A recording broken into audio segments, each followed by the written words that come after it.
Welcome, I'm using MOTOROLA Razr from 2019, and today I'll show you how to put the device into recovery mode. So to get started, let's hold power key and select power off.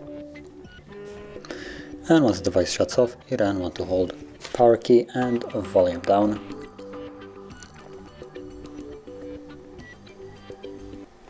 And you will be in the boot mode. So in here, using volume keys, you want to scroll till you see recovery mode right here, as it is right now.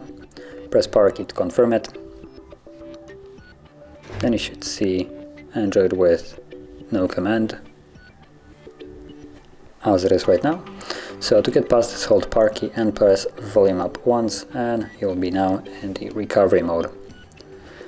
And in here, as you can see, you can simply reboot the device, reboot to bootloader, apply updates, wipe data, view system, view report logs, run some tests, and simply power off the device. And whatever you select, if you want to select anything, you will use volume keys to navigate, as you can see. And once the item that you wish to use is selected, press power key to confirm it.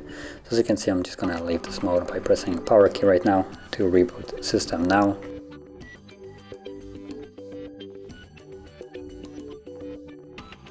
And there we go. We're back in Android. So that is how you boot in and out of the recovery mode. And if you found this very helpful, don't forget to like, subscribe, and thanks for watching.